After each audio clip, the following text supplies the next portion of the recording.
All right. So I wanted to formally thank everyone for joining. Welcome to FlowerHire's Retail in Cannabis webinar. Today, we're very excited to bring a panel of industry experts together to talk about a topic that is top of mind for everyone. And before we jump in, I want to do some introductions. I'm Aisha Alves, Manager of Client Services on the East Coast at FlowerHire. For those of you who aren't familiar with us, FlowerHire, founded in 2017, we are a team of experienced talent and recruiting professionals that is 100% dedicated to building a more conscious cannabis community. Since we started back then, we've actually helped hundreds of cannabis companies build and optimize their talent chain. And on the other side of that, have helped countless candidates understand the unique industry and help find a job that really fits. So today, as part of our education series, we are bringing together some of the top leaders in the industry to discuss, as I said, a topic that is front of mind for all of us, which is retail, right? Retail is really, for every operator in the space, retail is the front line. It is the way that we engage with our audience. It's the way that we touch our community. And now it's more important than ever that we are building strong teams that will stay on board and serve our communities in the best way possible. So today we have brought together Ms. Christina, who is VP of Talent at Ascend Wellness Holdings, Penelope Nam-Steven, Chief Commercial Officer at Community Growth Partners, and Bryan Lloyd, who is a very seasoned cannabis retail consultant. And I'm gonna let actually each of them tell us a little bit more about themselves with one piece of homework in mind. As you tell us about your journey into cannabis, what are you at this moment most excited about when it comes to the retail landscape? I'll start with you, Kristy.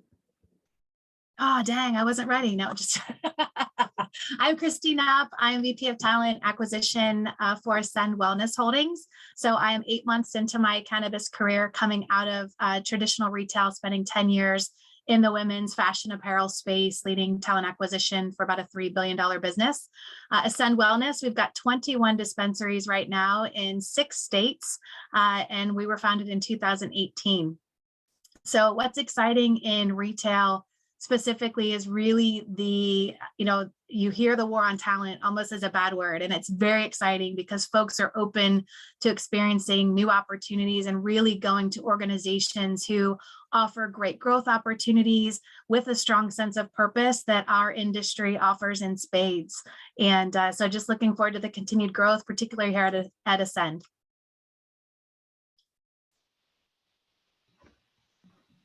Bryan? Great, I can take it away. Thank you. Bryan Lloyd here, cannabis retail consultant. I've spent 17 years in traditional retail, anywhere from that small box to big box, Men's Warehouse, Kohl's, Macy's. And in 2018, made the jump over to GTI to get my feet wet in the cannabis world, and played a few different roles over there, and made a jump to Jushi as a VP of retail for the last 2 years, scaling the portfolio, building playbooks, hiring, and really expanding our operations from coast to coast. And more recently, a little bit more into the cannabis consultant world, specializing in certain areas throughout some of the smaller cannabis companies and growing them.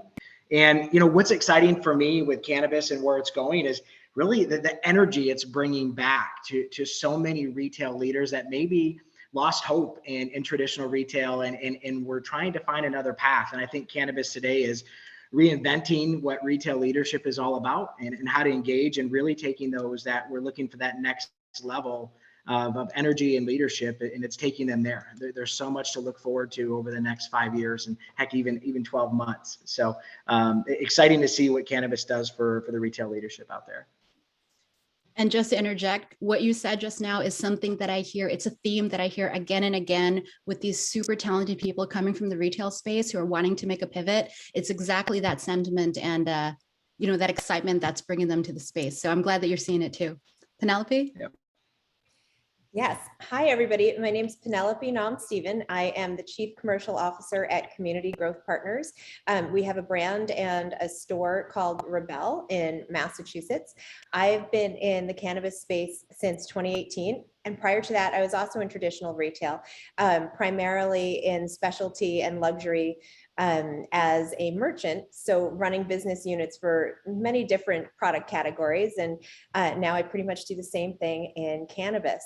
The one thing that's really exciting to me about the cannabis retail space is that cannabis in general is so exciting because there's so many of us who come from so many different backgrounds. We just happen to have some really well-seasoned retailers here, but there's folks who come from all different industries, all different functions. And then seeing that all come together at retail is even more exciting because our customer base is equally as diverse, and bringing so many people into this wonderful business and educating them about the plant and everything that they thought it wasn't before. So it's great. We're all making history, and that's really, really exciting. I agree wholeheartedly. And so now as a talent person, that's always the lens that I look through when we talk about these things. The first question that I wanted to pose to you guys as a group is, starting from building your teams, right? What is it that you look for when hiring people who are coming into the cannabis industry for the first time, specifically in the retail space? Because I think we can all agree a lot of people see that as their way to get their foot in the door. Are there any critical skill sets, personality things you look for, prior experience that's helpful? I'm going to shoot this one to you, Bryan, just so we can get it going. Yeah, you got it. Yeah, listen, I think, depending on what positions you're recruiting for, some things that I've looked for over the last 4 or 5 years is really that change management. And as we all know in cannabis, and those on the call today are seeing change happen every day. And you've really got to look at what our applicants have gone through in the past. Some of the challenges that they face, whether it is in cannabis or traditional retail, and that's okay if they don't have that cannabis. And I think what you're finding is those that have had time in the traditional retail have gone through a lot of change in the brick and mortar, really platform in the last 24 months. And so that change management is huge for me. And those that are, able to manage at a high level, if it's in a leadership role in a GM, and understanding if there's so much change and it's busy on a Saturday, you're able to get down there behind the counter and grind it out with your team. So you have to change with policies and procedures and new systems in place, but also change to the business and being able to get right in there with your team. And I think, you see in cannabis today, there's an opportunity for leadership and store leadership to get in there with their team on a Saturday afternoon and grind it out.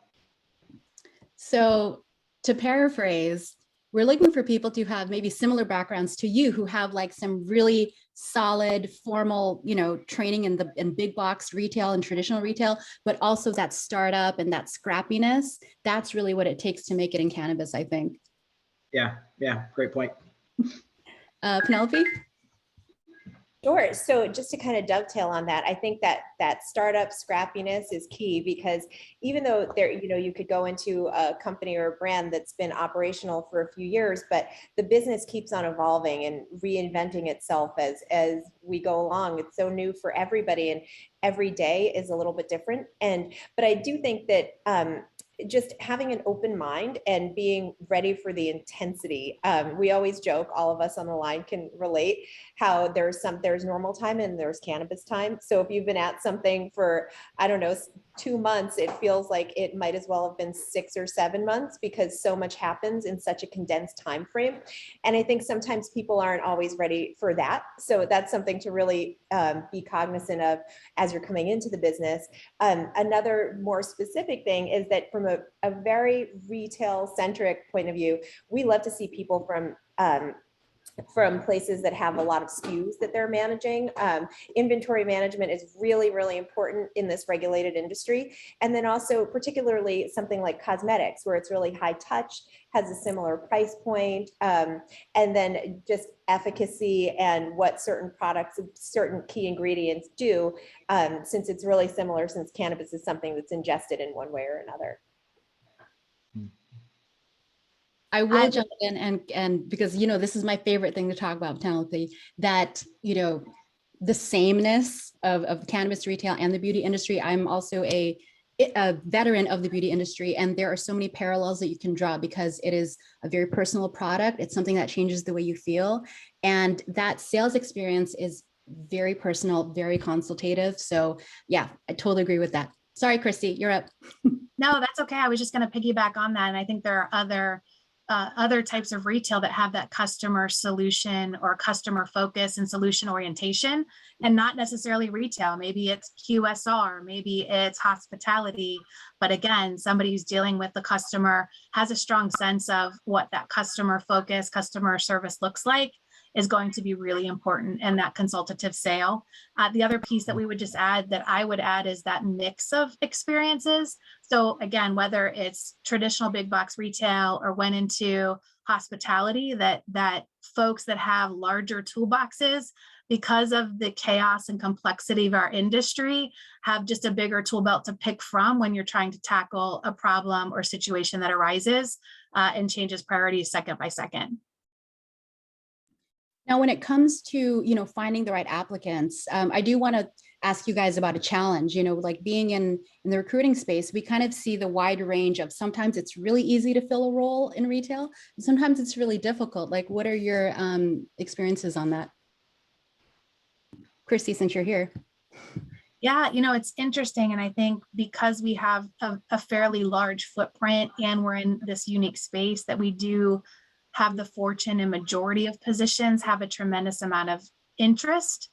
And so part of it is really around selecting the best qualified talent and making sure that, and I see our role as ruling people out as much as it is ruling people in.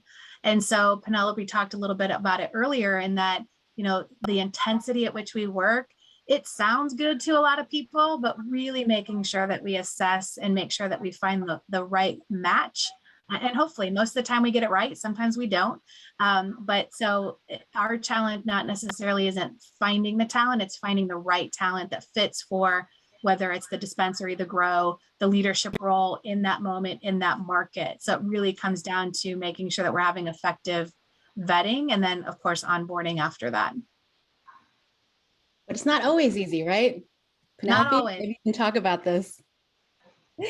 No, it's not always easy. I mean, we ask a lot of the people who work on the front lines. And I mean, we ask a lot of retail, and no matter what you're doing, if you are at the front line, you're asking a lot of your team. But in cannabis specifically, because of the regulations, we're asking people to be a mix between a pharmacist, I don't know, a psychologist, sometimes a friend, and asking them to do this all without necessarily having those backgrounds. So sometimes it's easy, sometimes it's hard. I will say that, more recently, I think many of us, not just in cannabis, have faced challenges with people just getting up and quitting or deciding that they wanted something better, and there just being such a need for frontline talent across all different industries.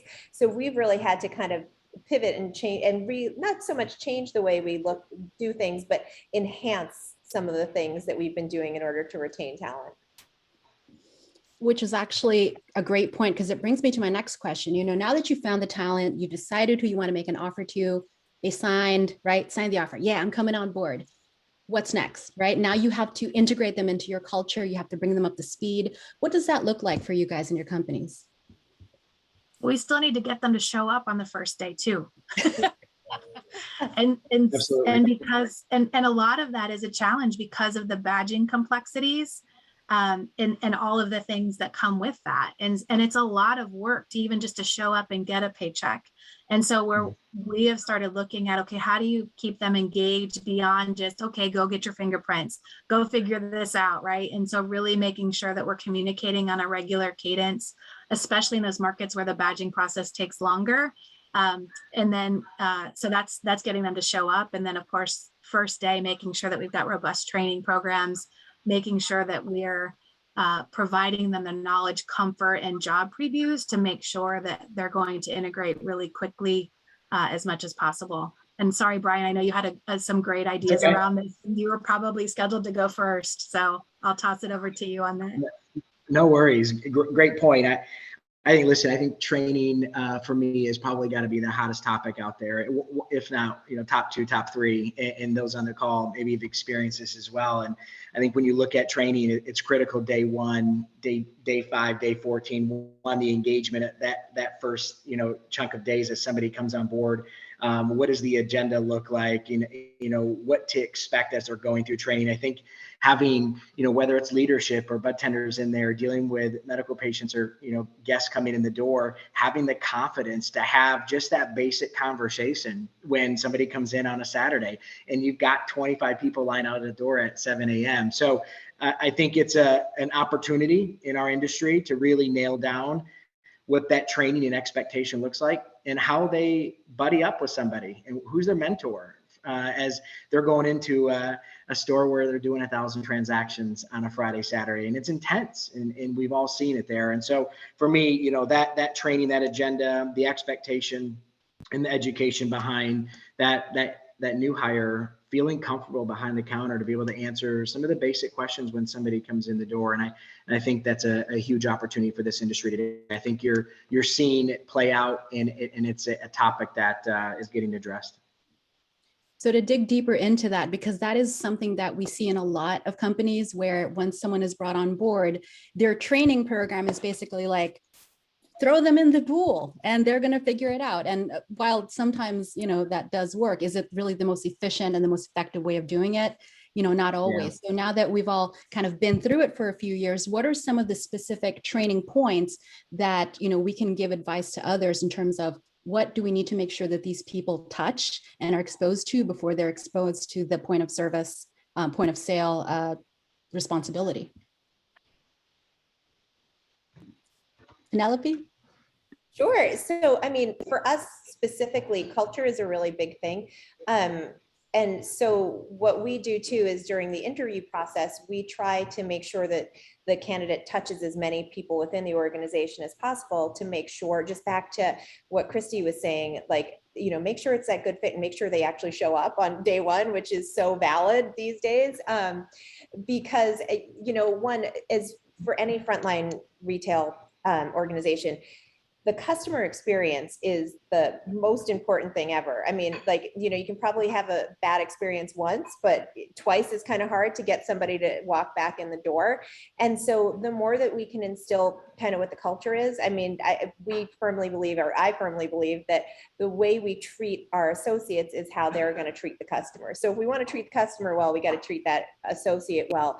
And that also goes down to the training. Just like Bryan said, it's really scary to get out and sell anything. Anybody that's worked in retail knows that it is so frightening, even if it's something, me as a merchant having developed products, going out there and being on the floor and actually trying to close a sale with a customer is a really different conversation. So really having that key training, and not just the specifics about the efficacy and what we can expect this to do for you and what problem is it solving.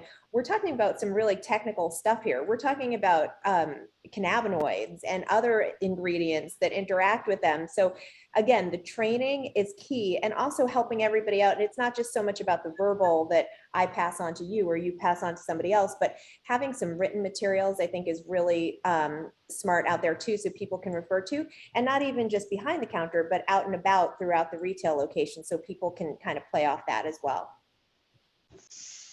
It does make a lot of sense. And one thing that I think we can add to this, and this is also going back to Kristy, what you said, in that first stage, right when they're coming on, people have a lot of preconceived notions about what it means to work in cannabis, right? So, what can we do to make sure that people are equipped with a, robust preparation for what they're walking into?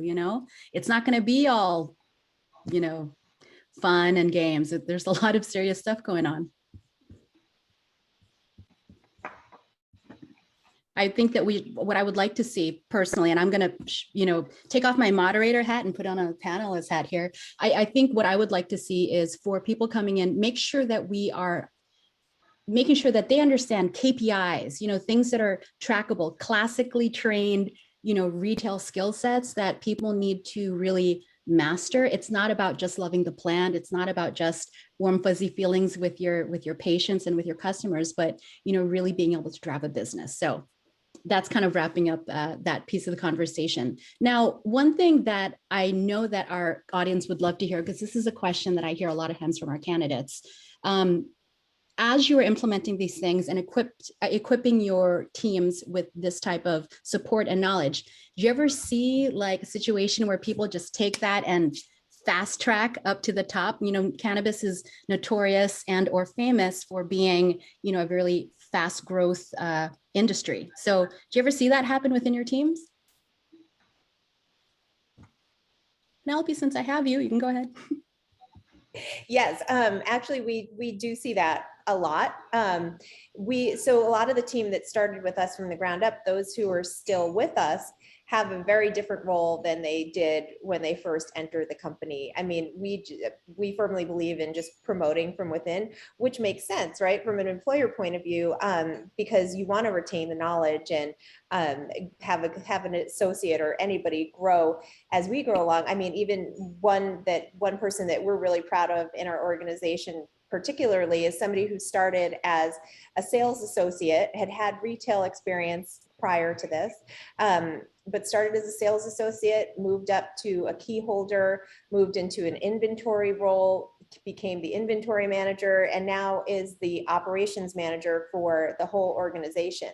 So yeah, there is fast tracking, but again, it comes with the caveat that we talked about before, being ready for that level of intensity and really being able to step up to the plate, because it's not, you know, when we look at this business and look at how fast it moves and how dynamic it is, I think sometimes people get the wrong idea that it's just like, if you're sitting in the seat, you're going to get that role and get to move up. But it really does come down to having that, you know, the grit and the grittiness to be able to get in there and make stuff happen. This is a great place that if you are somebody who likes to make stuff happen, you absolutely can in the cannabis industry. And to be fair, when you talk about this person's trajectory, right, they started on the floor and then they went up to this and this, you talked about like 4 different steps. In a normal industry, that would be a story of what, 4 or 5 years. How long did this take in this situation? Let's see, about 20 months. Yeah, so not even less than 2 years. 2 years. Yeah, like I said, we knew that different cannabis time is different than everybody else's time. That's an awesome story. I love to hear it. Kristy. Yeah, you know, it's interesting. We are also looking at stories where there's vertical growth, but the thing that I've seen a lot recently, and part of that is folks have this preconceived notion like, yeah, I want to get into cannabis, right? And then not even realize the types of jobs that are available. And so we've got situations where folks from starting at the dispensary are moving into wholesale, or they're moving into marketing. And so, you know, we are at a place right now due to our growth that we're able to fast track careers. And as we're getting exposure and really appreciate the institutional knowledge, even though we're only a 4-year-old company, like that's a lot of institutional knowledge that you can expand even horizontally as you're experiencing the career that you want to have in cannabis. And so we've got several situations like that. We have a couple examples where we've got the vertical mobility as well, and really making sure that we're positioning our learning and development efforts, number one, to hold leaders accountable to help develop their talent where they want to go and grow, as well as making sure that when opportunities arise, you know, it's a big leap, whether it's cannabis or traditional retail, to move from that assistant level to a GM level of, you know, a store that's got hundreds and hundreds of transactions a day. So how do we make sure that we're identifying folks and high potentials who want to make that leap, and then supporting them through various initiatives to make sure that when that opportunity becomes available, that everyone's ready and comfortable with that. And Bryan, I remember you had once told me about a really extraordinary story about someone who came up the ranks in your organization. Yeah, absolutely. I think what's so unique about this industry is, you know, we can provide the opportunity from somebody to come in starting at a part-time or full-time role and really see themselves in a senior role, you know, within 24, 36 months. And, you know, I've had the opportunity to watch somebody really blossom recently that came in as a bud tender in Pennsylvania in particular, and, you know, really took a hold of what's the right talent in stores and how does she want to surround herself with the right team behind the counter and really taking care of, those patients coming in the door. And, what I liked about this individual, took it upon herself to support the leadership with talent, going out in the community and driving the expectation of what it takes to be behind the counter in this industry. And this individual went from, the bud tender level to taking on that store leadership role, really owning the true talent behind of what's in that store, what represents that brand that patient can expect when they come in the doors, and going from that leadership role to being head of recruiting on the East Coast out of some really large states and footprint. And I think what that proves is somebody who's taking control of what it takes to be in the industry and has gone through 3, 4, 5 different positions within the store, and then taking on additional roles to support field. Understanding talent and recruiting is such a heavy task in our world today. And this individual is in a lead talent recruiting role, which is exciting. And I think, this industry can provide those layers and how to get there versus what you're seeing maybe in the more traditional world, where if you come in a part-time role, maybe you don't get to that level, and you got to go somewhere else. Here, we can provide it. It's great to see it happen. And it's not only, the difference is not only in traditional industries. If there is a very clear path, like I'm a part-timer and I'm going to become a key holder, I'm going to become assistant manager. There aren't that many options of where you can grow. Whereas, as you have all shown us, in cannabis, if you assert yourself and if you take it upon yourself to really educate and learn about what happens in the industry, you can forge your own path. All you have to do is go after it. So, that's my favorite part of this. I love to hear these stories. So that being said, we all know that sometimes we do have these stars who come up through cannabis, people who are super talented, super high ability people, and we want to hold on to them. And as we all know, now more than ever, we are seeing people changing jobs and leaving their posts. So, in your opinion, what are some things that you have done or things that we could do to really help retain those people? Penelope, I'm going to go back to you because I remember you shared something that I thought was really great in terms of something that you do for all of your employees.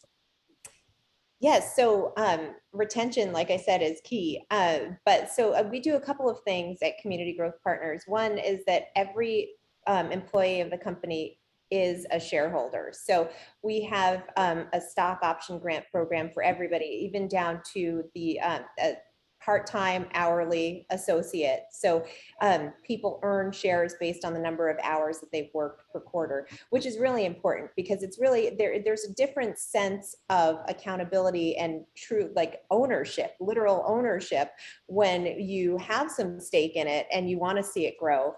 Some other stuff that we do at the store level is it's really hard to work retail in general, particularly on that Saturday, that Sunday.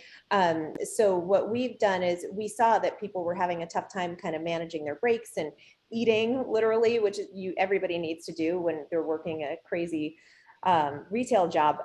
So we provide lunch for everybody on the weekends so people can get out and people can kind of feel like they can live a little and breathe while they're working. What I love about that is that you're taking care of your staff from a long-term point of view, as well as, meeting their immediate needs. So I think that's a great strategy. Kristy?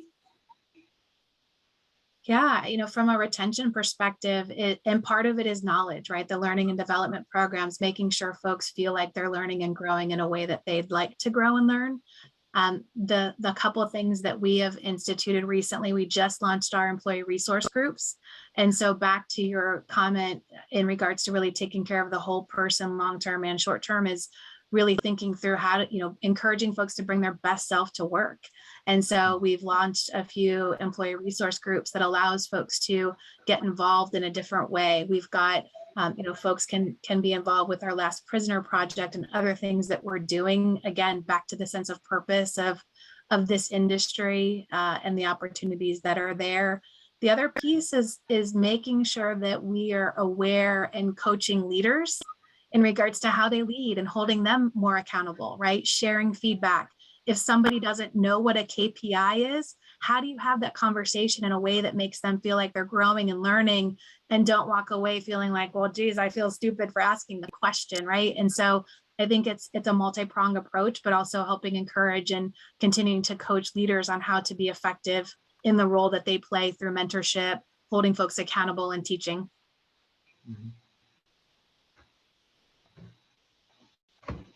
Great.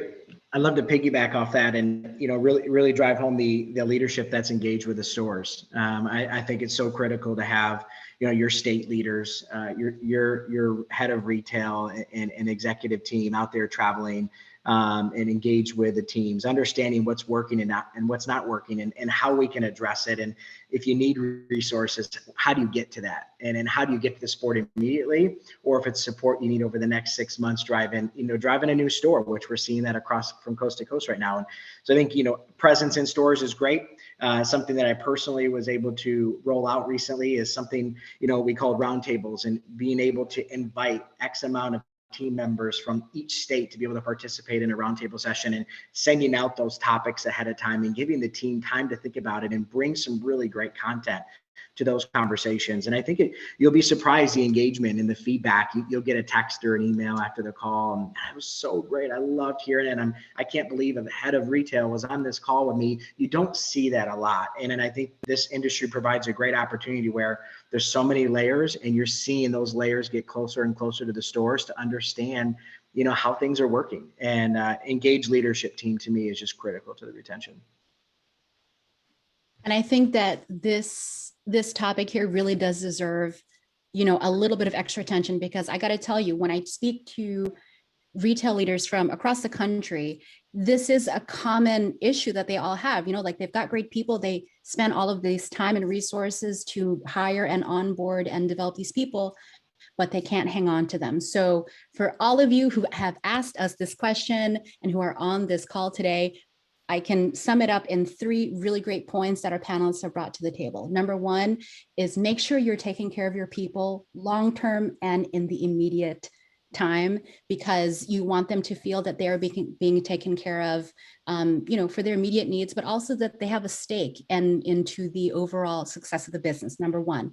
Number 2, helping them feel that their time working is helping them develop. You're giving them support groups, you're giving them leadership development, you're giving them opportunities to really make sure that they are growing as professionals every time they walk through the door.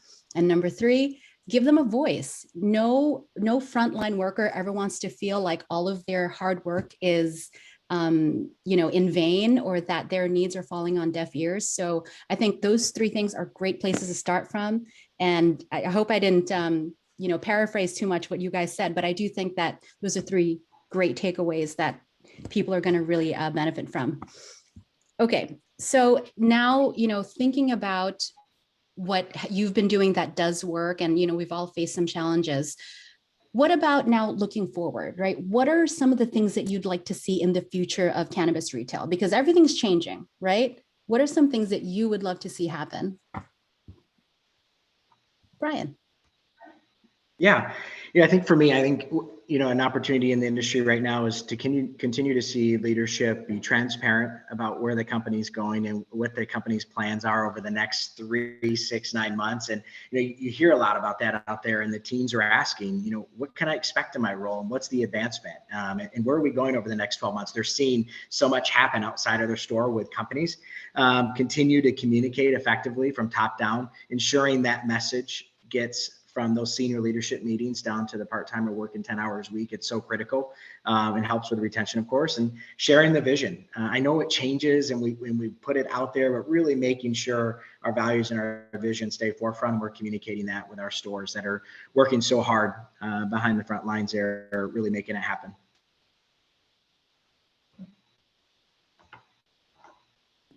Kristy. Yeah, it's a great question. And I think it's really, advancement in the way that we develop our talent and have these, have many more of these wonderful, great success stories. And then, I see that obviously we still fight a stigma, right? I'm sure everyone in this session has told somebody that they work in cannabis, and everybody wants to know if you can get them some weed and does this when you do it and starts laughing, right? And so I think that continuing to break the stigma and the quality and caliber of talent that we're able to attract and are joining this industry in droves, that then industries are coming after us for great talent because they recognize the level of capability that we're developing and the skill set that it requires to be successful here, that this industry gets the credit that it's due.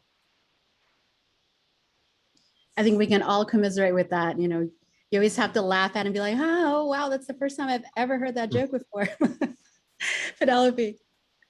I'd really love to see the bar get raised a little bit. I think that, you know, one of the great things about cannabis is that it attracts so many people from such different backgrounds. And I think, but one of the, you know, on the flip side, one of the dangers of that can be is that we got a lot of folks who are so passionate and so curious running these businesses that maybe aren't so brushed up on running businesses. You know, Bryan and Kristy both mentioned KPIs and people not knowing what KPIs mean.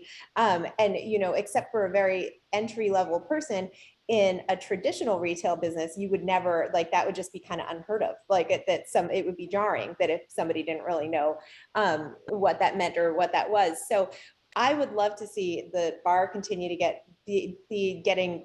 raised. I'd love to see, you know, this, every other business you go into, you see these, you know, well-seasoned retailers, like, you know, you got all of us on the call, we're retail veterans in some way, shape, or form. And cannabis is so young that we have a really great opportunity to keep it moving forward and to keep it thriving. I'd love to see more states and countries come on board and do really well with it, and not see things kind of deteriorate the way we've seen some states go in that direction.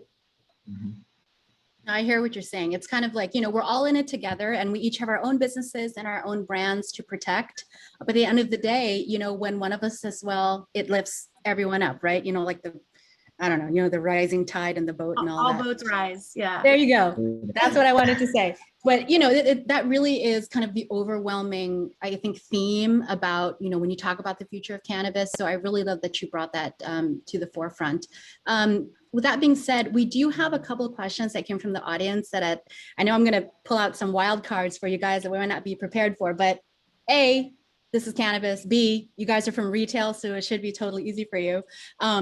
One came through talking about, you know, when we were mentioning upward mobility through the retail space, you know, a lot of people have come in and they have been a bud tender for a year, or they've been working in a store and they can't get past that assistant manager role. We talk about being able to carve new paths in like non-linear promotions. Can we talk about more specific ways they can do that? Like, what are some areas where you guys feel there is a need and that would be a doable and realistic pivot from someone who's in a retail position? I think that, again, back to forging your own path. And if you're somebody who really likes to make things happen, to just have the courage to step out and raise your hand. It's so hard for all of us. And it's so hard, especially if you haven't worked in this kind of really dynamic, fast moving industry. A lot of times that you'll be on a more traditional trajectory and you know that today you're this, in a year you're this, and so on and so forth. And it doesn't work that way. I mean, we have somebody on our team who started as a sales associate and just really thrived in visual merchandising and just makes the store look beautiful all the time. And we didn't have that role. That didn't exist. I mean, it was kind of maybe on the horizon for a much later time at a much bigger scale, but just seeing that this person's talents and this person expressing interest and just kind of leaning into it all the time and just doing the job before the job was created, we created a job. So I'd say that would be my advice for folks who don't see that movement happening, is that sometimes, you know, if you're waiting for something to open up, it might not open up because the need hasn't really arisen just yet. But if you can make it, you know, make it part of the standard day or whatever goes on the floor, I think that helps a lot. And I will say this, and I think that this is kind of like tough love to people who are out there listening. I've heard many people say, hey, I've been in this store for a year and a half. I've been in this position. You know, it's great that you're doing your job and that you have great sales, but just because you've been in the position for a year does not mean that you automatically are going to get promoted, not in an industry like this. I think that you really need to distinguish yourself by figuring out what you're really good at, figuring out what you're passionate about, And as Penelope said, putting your hands up and say, hey, I want to learn more about this. And that usually will yield more results than sitting there and hoping something will open up. I will say this, we did have a comment from one of the audience members about retail marketing and how that could be a viable path for someone who wants to move up from the retail store level. Does anyone want to throw 2 cents in regarding that? We've had it. So at Ascend, we've had it happen multiple times, whether it's marketing and wholesale. And so, to piggyback on what Penelope said, and, you own your development. Nobody's going to develop you. Now, if you're lucky, you might have a leader who is really focused on development and programs in place, but at the speed at which we work, you've got to own your own development. And so I think part of that is being a student of your industry and understanding and learning the roles that exist for you, whether you're listening to your earnings report, if you're in a publicly held organization, or another cannabis company's earnings report, to get a sense of, gosh, there's a whole section of people who do this kind of work I never knew. And so that's part of owning your development, being in the store when the executive leadership team, in Bryan's case or our case, is coming in, to meet them and listen and meet people, and being involved with associate resource groups so you can network with other folks to even understand and learn for yourself, because it's not too often that somebody's going to come to you with a silver platter of opportunities to develop towards. So so yes, marketing, wholesale is a great one. Store ops is a great opportunity as well. I mean, there's lots of, especially the larger organizations, where, you start to have people who aren't wearing multiple hats, handling all three of those things in one person. Now, kind of on that same vein of retail marketing, I know a lot of people are very curious about the dynamic between the retailer and the brands, right? So like, do you feel like there is some opportunity for people to distinguish themselves in that area? And maybe it's about brand partnerships and how they put those kind of things together? Yeah, I think there's an opportunity for that. I think when you look at the retail brands, and you carry X amount of brands in a store, right? And so I think there's an opportunity for you to really, distinguish what your brand stands for, and what is the Beyond Lows and the ethos, and what do those retailers really drive home for not only the customer internally, but the customer outside the stores. And so I think you're seeing more attention to that today than there was, 12, 24 months ago, and really putting their brand forefront and saying, this is exactly who we stand for today. And this is what you can expect when you come in the door, and the type of an experience and the type of, team that you can come in and engage with. And, I think it really, sets a platform for, we're the best out there. And I think as it gets aggressive and maybe saturated in some areas, you really have to distinguish what your brand is today. And I think it's an opportunity that so many are focused on today. Now, on the flip side of that, talking about how people can really show, KPIs, because that's like our buzzword of the day. What are some other KPIs that we can look at that store level staff can really excel at to make a name for themselves? I know that a lot of stores are now implementing loyalty programs and, like rewards programs for customers. Is that something that you guys look at in terms of gauging someone's success or lack of movement in a position? Like if a bud tender is really great at getting people signed up for a loyalty program, is that something you look at? That's something we definitely look at. I mean, just with any retail organization, the more you can engage with customers who have consented to that, the better the conversion is going to be. So for sure, that's something we look at. In terms of other key metrics that we're looking at, obviously, like ATV, average transaction value. That's a huge one. Even if it's not about the money, the UPTs, so the units per transaction, is key too, because when you have somebody who's on the floor that's really excited, that can add more to the basket, and even if it's not, it might not be another $100 thing, but maybe it's a $10 battery that goes with it, or maybe it's a t-shirt or something, that is definitely looked upon favorably, because it adds more, you just bring more in the register and it helps everybody. See, now we're starting to see a lot of people pop up with questions. So guys, get ready. I've got a couple doozies here. One is, and look, give me your position on this, because I know that it can change from person to person. How do you feel about non-compete contracts being enforced at the entry level. You know, in some states, there is much as like a 5-year non-compete. And I get it. It's a very tricky question, but you know, if you want to shed some light on your feelings about that, it might help. We don't have to touch it if you don't want to. Yeah, we don't have them. So Ascend Wellness doesn't have them. I personally, especially at the entry level, it doesn't make a lot of sense. It's really about, it's the employer's role to retain the talent. Now, non-disclosures with confidential information we enforce, but non-competes, it's our job to retain great talent. And if we aren't able to do it, you know, unfortunately, you know, we've had situations even at our new store openings where we've got competitors trying to come in and recruit our talent day of open. And so it really is our job to build loyalty and back to the retention to keep the talent here. So we don't have non-competes. Just so you know, it wasn't us. Yeah. Okay. And then to the audience member who had that question about non-competes, please feel free to shoot me an email later, especially if you're talking about Florida. I'd love to address that question, but because of, you know, there's so many complications to it, I want to make sure that I give you a quality answer, so we can talk offline about that. What about in terms of preemptively combating the threat of unionization? I think that that's also something that's top of mind. Might be a little bit of a longer topic, but any initial thoughts I think would be appreciated by the audience. Yeah, I love to start with this one here. I've personally been in it for the last few years and have dealt with some unionization out there in a few different states. And, you know, I think for us, I think we learned a lot through the process. And the first thing is going back to being engaged with your team, listening to their needs and their wants, ensuring that, you know, there's a good balance of pay across the board and it meets the work and the criteria.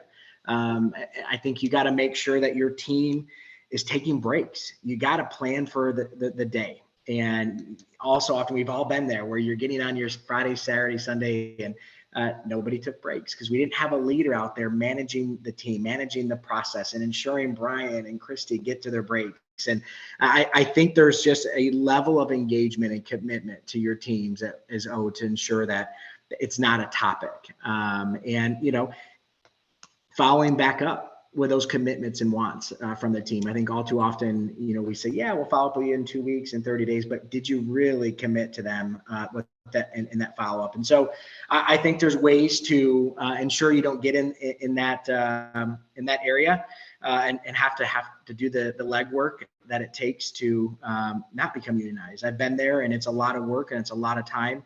But it changes your life and your outlook in store. So I think there's absolutely opportunity for this industry to control the outcome before it gets to that. It really goes back to taking care of your teams, taking care of your people. And, you know, they feel that pressure most, and you'll excuse me for the totally tired cliche, when they're in the weeds, when that store is busy, that's when people start feeling, you know, really like they want that support. So I'm glad that you guys are addressing that. I will finish off with one question that I think is really also very timely. As we are seeing more states transition from medical to rec markets, what does that mean from a retail leadership standpoint in making that transition? You know, I know it's more volume, right? But does that change a lot the way that you train your associates and what they do in store? I think that retail's retail. I know this might be controversial. I know medical is medical too, but at the end of the day, I think we're all solving the same problem. And at least the way I look at it is that every person who comes in and buys something in some degree is self-medicating. And I don't mean that in a way that, you know, that we have problems or that we need medical attention. I mean, even if, you know, I've had a rough day and I come in and I just want to have a good time tonight. I want to be entertained, or even if I haven't had a rough day, in some form that is medicating. And so I think there's a really fine line between medical and adult use. I get that there are certain conditions that warrant much higher dosages and certain conditions that should be taken much more seriously, for sure.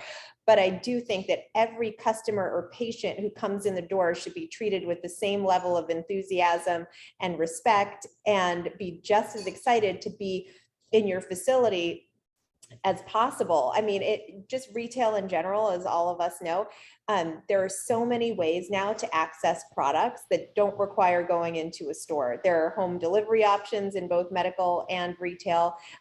So if you have the honor and good fortune of somebody actually setting foot in your location, whether it's retail or medical, again, I think it should all be treated the same way with the same level of enthusiasm. Retail is retail, customer service is customer service. And I think that if we stay true to that, no matter what type of market you're in, you're going to definitely be pointing towards success. Bryan and Kristy, you want to add on to that, or maybe give a flip side of that opinion? Because I do think there's validity in both sides. I'm looking at you, Bryan. My mute was sticking there. There we are. Okay. Yeah. Listen, I think it's a great call. And I would wholeheartedly agree with that. I think, there's a balance there of how you're talking, with customers as they come in the door, but it's a retail experience. And I think we're getting better in that industry and closing that gap of what kind of, experience that we're providing for anybody who comes in the door, whether it's rec or medical. And so I think it's something that, we can really educate our team on to handle, each situation and whatever customers are coming in for to talk about or ask or inquire about. And I think it's up to us to make sure they're confident to be able to handle every situation that comes in the door. I agree. And Kristy, you want to finish us off? I concur. I don't have anything incredible to add to what has already been said. I share the same sentiment. You really nailed it. You really did. So with that being said, and on that note, I think we can all agree that this has been an awesome conversation. It's been a great opportunity to really talk about the questions that everyone has been having and, talk about the ups and downs, the challenges and the successes that you've seen through this. I thank you again, Bryan, Kristy, and Penelope for joining us today and sharing your expertise with us and with our audience. For everyone who is watching, thank you also for joining us. We are going to have this webinar available for you guys to see or share on your channels shortly for anyone who was not able to make it. And again, FlowerHire is here to support you if you are wanting to join a team, if you're looking to build a team. We are here, you know where to find us. And I will leave you with, be kind to your bud tenders. They're all working very hard. They're all trying to make it. So let's support them the best we can. Thanks again to everyone. Have a wonderful afternoon, and we will see you soon.